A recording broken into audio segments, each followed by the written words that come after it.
Bienvenue la famille madridista, on se retrouve pour une nouvelle vidéo sur l'actualité Real Madrid. Endrick fait l'éloge de l'Argentine, même sans Messi et dit qu'il rêvait du Real Madrid. Modric révèle ses projets futurs, Vinicius donne l'aile gauche à Mbappé. Courtois n'ira pas au championnat d'Europe. Rejoins la chaîne, en vous abonnant pour rater aucune de nos nouvelles vidéos. Je vous partage tous les infos du Real Madrid chaque semaine. N'hésitez pas à vous abonner en activant la cloche de notification pour suivre toutes les dernières informations du Real Madrid. Je vous dis tout, on commence. Endrick fait l'éloge de l'Argentine, même sans Messi, et dit qu'il rêvait du Real Madrid. Le Brésilien maintient sa gratitude envers son compatriote avec qui il partagera un vestiaire la saison prochaine.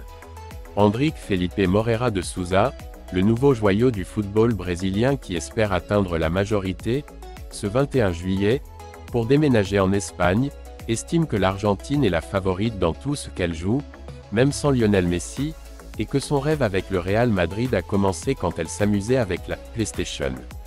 L'Argentine a toujours eu plusieurs stars et aucune n'a été championne à elle seule. Même sans Messi, l'Argentine sera toujours l'un des favoris dans n'importe quelle compétition. Il sera toujours difficile de les battre, a déclaré l'attaquant de 17 ans formé à Palmeiras dans une interview avec Diario Olé. Endrick a attiré l'attention internationale au cours du même mois de décembre lorsque l'équipe argentine a remporté la Coupe du Monde Qatar 2022. À cette époque, il est devenu champion de la Coupe de football des jeunes de Sao Paulo avec 7 buts dans le même nombre de matchs. Le Real Madrid et le soutien de Vinicius. Concernant le Real Madrid, qu'il rejoindra à l'âge de 18 ans, il a déclaré que cela a toujours été un rêve pour lui, car c'était son équipe préférée lorsqu'il rêvait d'être footballeur sur PlayStation.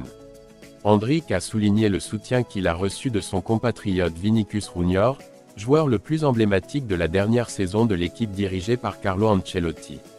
Vini m'a très bien reçu, il m'a beaucoup parlé de la ville, du club et de l'équipe.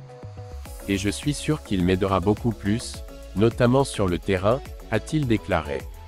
Depuis ses débuts avec Palmeiras il y a 2 ans, Endrick a accumulé 21 buts et 4 passes décisives lors des 81 matchs qu'il a disputés. Depuis, il a participé aux campagnes qui se sont terminées par 2 titres de champion du Brésil et une Super Coupe du Brésil. Concernant le moment complexe que traverse l'équipe brésilienne lors des éliminatoires sud-américaines pour la Coupe du Monde 2026, avec 7 points en 6 matchs joués, il s'est déclaré confiant dans le fait qu'elle corrigera bientôt son cap. Selon lui, la Copa América, qui débutera le 20 juin aux États-Unis, devrait marquer le début de la reprise de la Canarinha. C'est un moment de transition qui sera bien sûr surmonté. Lors de nos 2 derniers titres mondiaux, lors des éliminatoires, il y a eu aussi des revers et des doutes, mais nous l'avons surmonté et sommes sortis champions. Nous sommes déjà récupérés, nous l'avons montré lors des matchs amicaux en Europe, je suis sûr que c'est le cas, a-t-il déclaré. Modric révèle ses projets futurs. Le Croate a clairement exprimé ses intentions dans El Partidazo du Copé.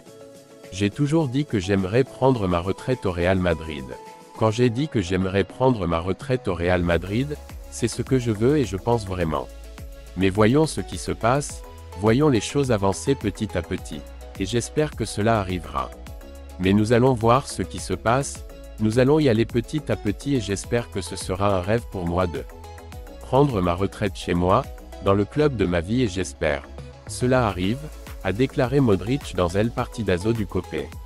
Avec ces mots, le milieu de terrain croate a souligné que, contrairement à Kroos, il se voit toujours jouer. Modric a également expliqué ses sentiments concernant la décision de l'Allemand. Quand un joueur dit au revoir, c'est toujours dommage et encore plus si c'est Tony, avec qui je suis au club depuis 10 ans et avec qui j'ai le plus aimé jouer. C'est triste mais c'est sa décision et en parlant avec lui, il est très calme et en paix avec sa décision. Il pourrait sûrement donner plus, mais nous devons le respecter.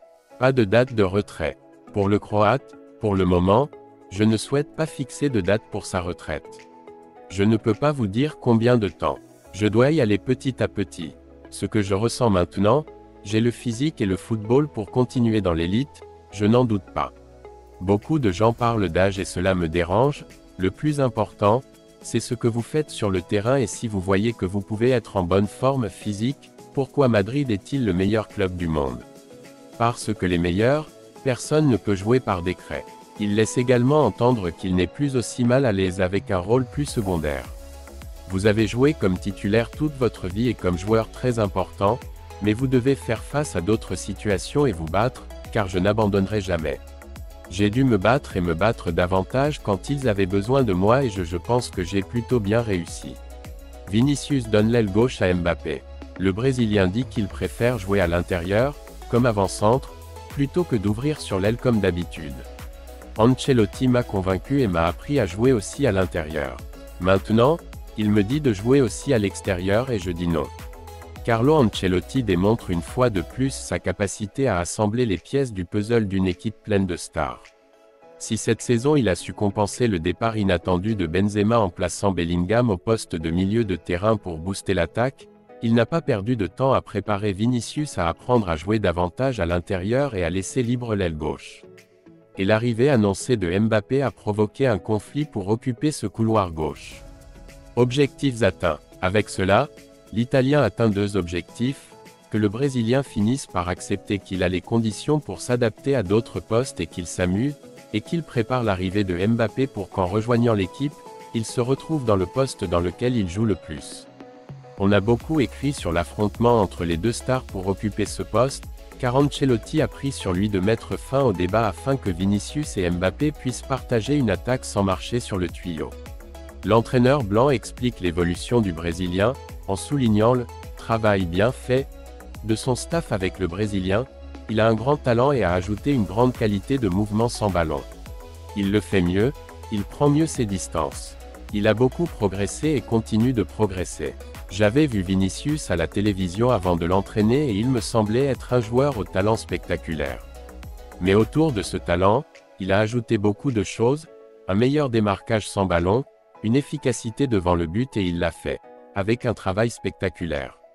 C'est un professionnel très sérieux qui mérite ce qu'il accomplit, ajoute l'Italien dans son analyse du Brésilien. Il veut jouer à l'intérieur.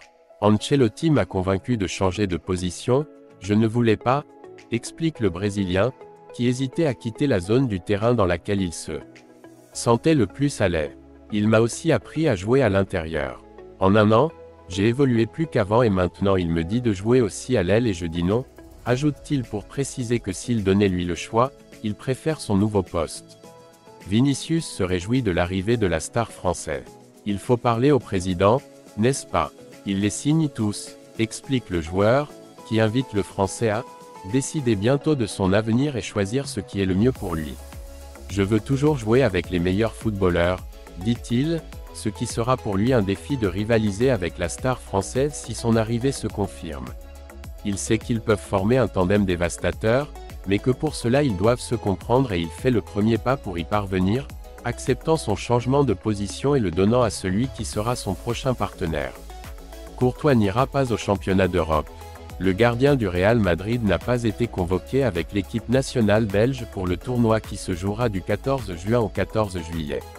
Les gardiens choisis pour l'équipe des Diables Rouges sont Castells, Wolfsburg, Kaminski, Luton, et Sale, Nottingham Forest. La surprise est venue lors de la convocation de l'équipe nationale belge pour l'Euro 2024. Thibaut Courtois ne figure pas sur la liste de Domenico Tedesco. Le gardien du Real Madrid, désormais remis d'une déchirure du ligament croisé antérieur du genou gauche, manquera le tournoi d'été de l'équipe nationale, bien qu'il ait déjà reçu une décharge médicale et qu'il ait remis les gants avec son club.